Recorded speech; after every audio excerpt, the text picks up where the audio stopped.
Province de Namur, le podcast. Comment se portent les Namurois? Sur les 20 dernières années, l'espérance de vie augmente pour les deux sexes en province de Namur. Les deux premières causes de mortalité sont identiques chez les hommes et chez les femmes, mais sont inversées. 4 personnes sur 10 déclarent consommer quotidiennement au moins 2 portions de légumes. Ces données et bien d'autres, elles se trouvent dans le tableau de bord de la santé en province de Namur. Tableau de bord qui vient juste de sortir et on en parle avec Alice Balfroy, chargée de projet au service de l'observation, de la programmation et du développement territorial. Alice Balfroy, c'est quoi un tableau de bord de la santé ? Alors, un tableau de bord de la santé, c'est un recueil de données sur la santé au sens très large. Donc, on va retrouver des données purement de santé sous l'aspect médical, donc les maladies, mais également tout ce qui concerne la mortalité, la démographie et tout ce qui influence aussi la santé. Donc, on va parler de facteurs de santé, d'offres de soins et de consommation de soins notamment. Alors, ces facteurs de santé, ça peut être quoi ? Alors, les facteurs de santé, c'est ce qui va influencer la santé de manière directe ou indirecte. On peut prendre par exemple tout ce qui concerne l'alimentation, donc en termes de consommation de fruits et légumes, tout ce qui concerne la consommation d'alcool, de tabac, mais également les comportements de santé en matière d'activité physique, donc la proportion de la population sédentaire ou à risque par manque d'activité physique notamment. Alors, ce tableau de bord, il comprend des chiffres et encore des chiffres. Alors oui, donc c'est un recueil de données, donc ce sont des données chiffrées, objectives, sous forme de tableaux, de cartes, de figures, de graphiques, qui sont présentés à chaque fois pour la province de Namur, mais également pour la Wallonie et pour la Belgique, et parfois à l'échelon communal. Néanmoins, la plus-value de ce tableau de bord et l'intérêt, c'est que chacun de ces chiffres, de ces graphiques et de ces cartes sont commentés. Donc il y a une interprétation derrière qui permet au lecteur de s'approprier la donnée et de la comprendre, puisque l'objectif c'est aussi de permettre de rendre accessibles ces données à tout public finalement. Et ces données, ces chiffres justement, vous avez été les pêcher où ? Alors, les sources de données sont très nombreuses. Les données sont issues notamment des bases de données générales telles que Sciensano, l'IWEBS, l'INAMI, l'Agence intermutualiste, pour n'en citer que quelques-unes. Donc ça, ce sont des bases de données existantes auprès desquelles on va extraire les données et les traiter. On va aussi reprendre des données d'enquête, issues d'enquête. En l'occurrence, pour tout ce qui concerne les facteurs de santé, les données sont issues de l'enquête nationale de santé de 2018. Petite question, si on trouve ces chiffres ailleurs, quel est l'intérêt de les reprendre finalement ? Alors l'intérêt, c'est d'avoir une compilation, donc d'avoir vraiment toutes ces données au sein d'un même recueil et justement d'avoir cette plus-value, d'avoir les commentaires et l'interprétation qu'il y a derrière, puisque si on va sur une base de données disponible, comme elles existent, on n'a pas du tout le retour, ni la comparaison, ni le traitement qu'il y a. Donc on a accès aux données brutes souvent, parfois agrégées en termes de pourcentage, mais on ne sait pas forcément les comprendre ni les interpréter. C'est vraiment l'intérêt du tableau de bord de la santé. Donc finalement, vous allez rassembler des données pour les analyser, les comparer ? Oui, alors l'objectif, c'est pas une comparaison pure et dure, c'est vraiment d'avoir une observation du territoire de la province dans son ensemble, qu'on met en parallèle avec les données des autres niveaux territoriaux pour voir où on se situe. C'est pas une comparaison pure et simple, c'est pour se dire, tiens, en province de Namur, on se situe plus favorablement sur tel indicateur et moins favorablement sur tel autre indicateur. Et l'objectif en fait d'un tel recueil de données, c'est quoi ? Alors l'objectif, c'est donc d'avoir un état de la situation objectif sur le territoire pour permettre après de déterminer les actions les plus appropriées à mener en matière de santé, d'action sociale, de prévention, de promotion de la santé, etc. Ça peut influencer aussi d'autres secteurs. On parle par exemple de la culture. Ah oui, tout à fait. En termes d'accessibilité, de la culture, il n'y a pas forcément d'indicateur vraiment direct avec la culture, mais tout à fait, on peut établir des liens puisque la santé, c'est vraiment global, quoi. Ça ne prend pas uniquement l'aspect médical, comme je le disais. Alors justement, ce tableau de bord, eh bien, on va le parcourir un petit peu. Vos données reprennent vraiment différents gros chapitres. On va peut-être commencer par la population, par nous, Namurois et Namuroises. Alors, tout à fait. Donc, le premier chapitre porte donc sur la population, la démographie de la population. Si on veut citer les éléments principaux de cet état de la situation en termes démographiques, on voit qu'on a une population qui augmente, une densité de population qui s'élève à 135 habitants au kilomètre carré, une espérance de vie qui augmente pour les hommes et pour les femmes, mais plus rapidement pour les hommes en termes d'évolution, même si elle reste plus élevée pour les femmes, puisque on a une espérance de vie en province de Namur pour les femmes qui s'élève à 82,4 ans et à 77 ans pour les hommes. On a une natalité qui est en diminution et qui est à mettre en lien aussi avec un vieillissement de la population qui a tendance à s'accentuer et à continuer à s'accentuer au fil des années. Alors si on prend un autre indicateur sur la part de la population étrangère, on retrouve parmi cette population étrangère une majorité de Français et d'Italiens. Alors, en termes de structure de la population, une personne sur 5 est âgée de moins de 20 ans et une personne sur 5 est âgée de 65 ans et plus. Donc, ce sont vraiment les grandes lignes du chapitre relatif à la population. Est-ce que le vieillissement progresse en province de Namur? Alors oui, le vieillissement progresse et s'accentue en province de Namur, mais également ailleurs, puisque si on voit à travers l'indice de vieillissement, donc qui mesure la part de la population âgée de 65 ans et plus sur la part de la population âgée de moins de 20 ans, on voit que cet indice augmente. Par exemple, pour l'ensemble de la province, il s'élève en 2021 à 0,85, donc signifiant qu'on a 85 personnes âgées de 65 ans et plus pour 100 jeunes de moins de 20 ans, alors qu'en 2015, cet indice s'élevait à 0,74. Donc on a vraiment une accentuation qui s'observe également à l'échelon communal. C'est-à-dire? Alors, à l'échelon communal, sur les 38 communes de la province, 7 communes ont un indice de vieillissement supérieur à 1, donc où il y a plus de personnes âgées de 65 ans et plus que de jeunes de moins de 20 ans. Donc ça, c'est la situation en 2021, alors qu'en 2015, seulement 2 communes étaient concernées par cet indice de vieillissement supérieur à 1. Une progression, donc parlons espérance de vie. Alors, l'espérance de vie donc à la naissance, donc qui est le nombre moyen d'années qu'un individu peut espérer vivre au moment où il apparaît, où il vient au monde.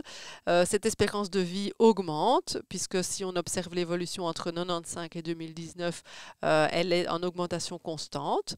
Si on regarde les chiffres pour la province, on voit qu'ils sont très similaires à la Wallonie, alors que les chiffres au niveau national, donc pour la Belgique, sont plus élevés. Donc on a une espérance de vie qui est plus élevée en Belgique qu'en province de Namur. Donc cette espérance de vie augmente pour les hommes comme pour les femmes. Et comme je le disais, elle augmente plus fortement pour les hommes. Si on prend l'écart d'espérance de vie entre hommes et femmes, celui-ci s'élevait en 95-99 à 7,8 ans. Alors qu'en 2015-2019, il s'élève à 5,4 ans. Donc l'écart d'espérance de vie entre les deux sexes tend à diminuer, même si l'espérance de vie à la naissance est toujours plus élevée pour les femmes. On va parler de mortalité à présent, hein. Donc la mortalité, les décès en province de Namur sont quand même relativement nombreux. Alors en effet, donc, le chapitre 2 se concentre sur la mortalité et les causes de décès. Si on reprend les grandes lignes de ce chapitre, on voit qu'on a environ 5000 décès en province de Namur en 2019. Une mortalité qui est similaire en province de Namur par rapport à la Wallonie. On a des causes de décès principales qui concernent les tumeurs et les maladies cardiovasculaires. Qui s'inverse pour les hommes et pour les femmes, c'est ça donc? Oui, tout à fait. Donc, les maladies cardiovasculaires sont la première cause de décès chez les femmes, alors qu'elles sont la seconde chez les hommes, en effet. Et inversement, donc les tumeurs sont la principale cause de décès chez les hommes. Alors, même si ces deux causes de mortalité restent donc les premières causes, même en évolution dans le temps, on observe néanmoins qu'il y a une diminution significative de ces décès liés aux maladies de l'appareil circulatoire et des tumeurs. On a parlé donc des principales causes de décès. Est-ce qu'il y a d'autres causes de décès qui sont significatives ? Alors, si on reprend les chiffres pour les hommes comme pour les femmes, donc en dehors de ces deux premières causes, on observe que la troisième cause de décès chez les hommes comme pour les femmes concerne les maladies liées à l'appareil respiratoire et représente 10% de l'ensemble des décès. On retrouve chez les hommes, dans une même proportion, environ 10% des décès qui sont attribuables aux morts non naturelles. Donc les morts non naturelles, ce sont les accidents, les empoisonnements, les homicides, tout ce qui est hors maladie. Alors que chez les femmes, cette cause de décès représente 6,7% de l'ensemble des décès. Chez les femmes, on retrouve 7% des décès qui sont attribuables aux maladies liées au système nerveux, alors que chez les hommes, cette cause représente 4,4%. On retrouve également les maladies liées à l'appareil digestif notamment, ainsi que les troubles mentaux notamment. Alors, appareil digestif, appareil circulatoire, les tumeurs, l'appareil respiratoire également. Tout ça nous mène à notre santé. Et est-ce que finalement, le Namurois se porte bien ? Alors, évidemment, ça dépend des indicateurs. Certains indicateurs sont plus favorables que d'autres. Maintenant, si on veut prendre et tirer une grande tendance de la santé des Namurois, on peut notamment prendre l'indice de la santé perçue. Donc, c'est la proportion de personnes qui se déclarent en bonne ou en très bonne santé. Et celle-ci s'élève à 73,8%. Donc, près de 3/4 de la population en province de Namur estime sa santé bonne ou très bonne. C'est parfait ça. Oui, c'est pas mal. Alors, autre donnée que l'on peut retrouver en fait dans ce tableau de bord, c'est plus d'une personne sur 10 qui déclare souffrir au moins de 2 affections chroniques. Est-ce qu'il y a d'autres problèmes que l'on retrouve et que les gens en fait disent, voilà, moi j'ai ça, je souffre de ça? Alors tout à fait, si on parle d'affections chroniques, on voit que les problèmes de cholestérol chez les hommes et d'arthrose chez la femme arrivent en tête des affections chroniques. On retrouve notamment aussi les problèmes liés au bas du dos, les problèmes d'hypertension notamment. Donc ça, ce sont des affections qui sont régulièrement citées en termes de prévalence. Alors on a aussi tout ce qui concerne les cancers. Si on voit la prévalence, donc la fréquence des cancers, on voit que le cancer du sein est le plus fréquent chez la femme et celui de la prostate est le plus fréquent chez l'homme. Mais ce n'est pas pour autant que celui-ci est le plus meurtrier, puisque que ce soit pour chez les hommes comme chez les femmes, le cancer qui entraîne le plus de décès est celui du poumon. Est-ce que, puisque les chiffres sont aussi donnés pour la Wallonie et la Belgique, même sans comparer, est-ce qu'ailleurs aussi on se sent bien ? Oui, en tout cas, en Wallonie, en termes de santé perçue, l'indicateur est similaire à celui de la province. En Belgique, il est un peu plus élevé. Donc, de manière globale, oui, on a des tendances qui sont globalement similaires. Alors, vous avez notamment pointé, en fait, la prévalence du diabète en province de Namur. Oui, tout à fait. Donc, ici, c'est une donnée qui est issue de l'agence intermutualiste et qui reprend la proportion de bénéficiaires qui bénéficient d'un traitement antidiabétique. Si on observe ces chiffres, eh bien, on voit que la proportion de personnes diabétiques est plus élevée chez les hommes que chez les femmes, que ce soit en Belgique, en Wallonie ou en province de Namur.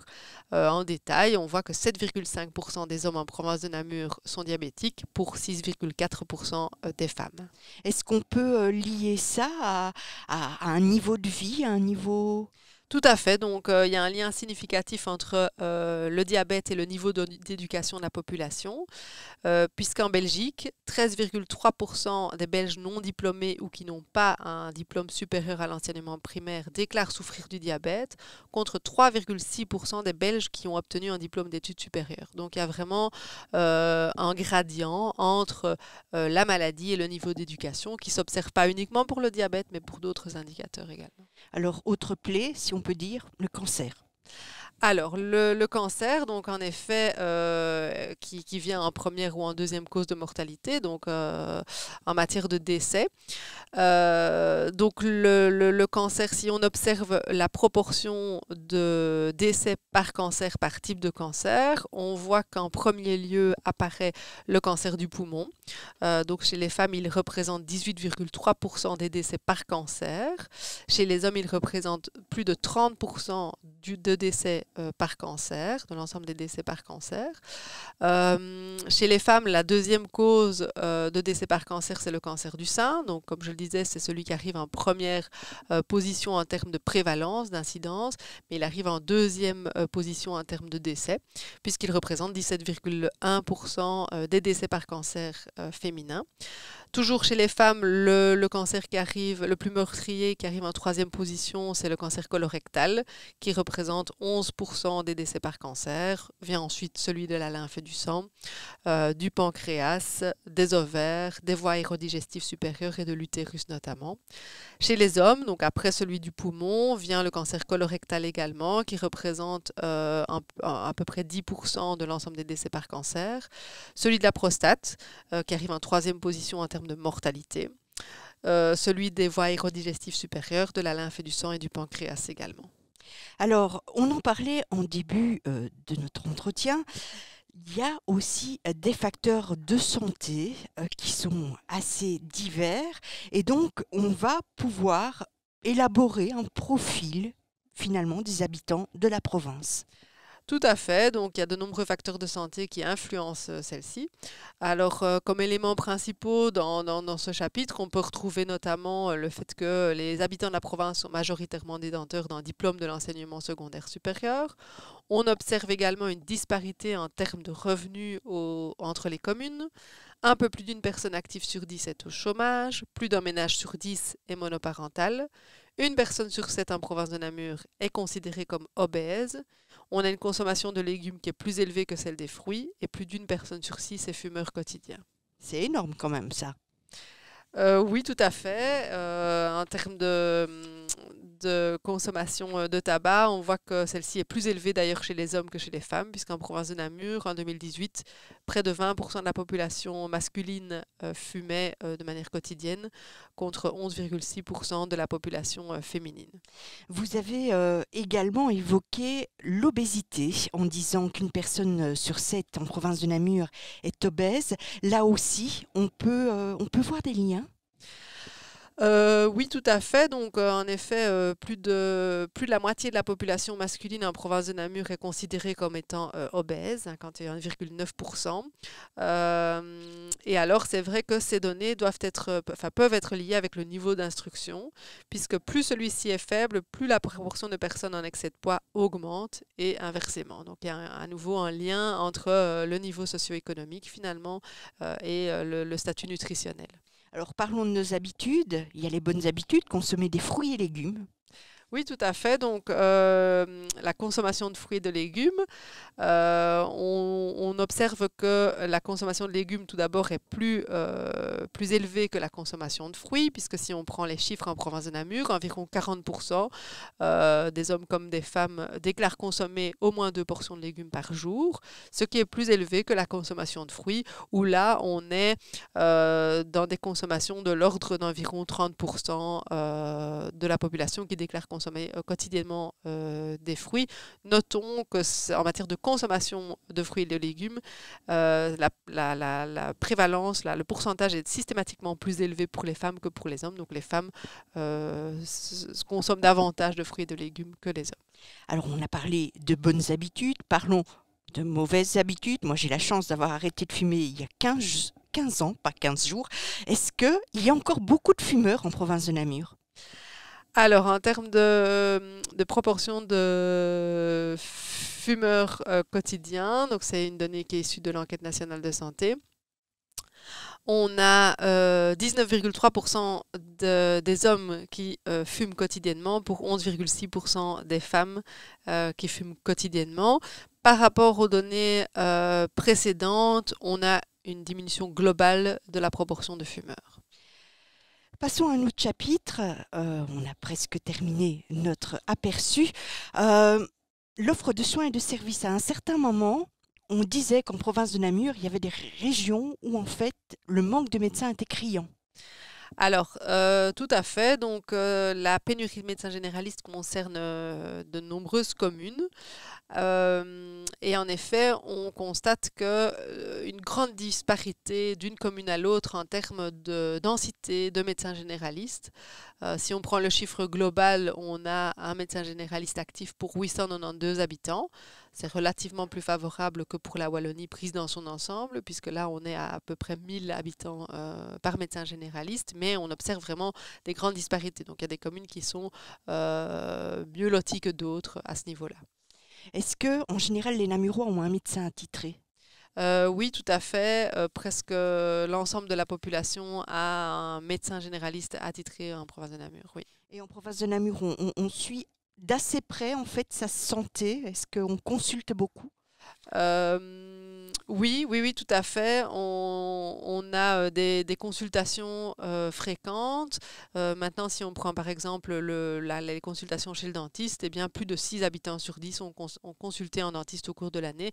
Voilà, il y a des progrès à faire, mais c'est déjà positif. Voilà, on a fait un rapide aperçu de la chose. La fin pour vous, puisque ça a dû être un très gros travail, mais aussi le commencement, puisque maintenant, eh bien, on va diffuser. Et puis, sur cette base, on l'espère, eh bien, les actions vont être menées au niveau provincial, mais aussi au niveau local. Toutes ces données, eh bien, on pourra les retrouver donc dans le tableau de bord de la santé en province de Namur. Chacun peut se procurer un résumé sur simple demande à l'adresse cellule.observation@province.namur.be, cellule@observation@province.namur.be.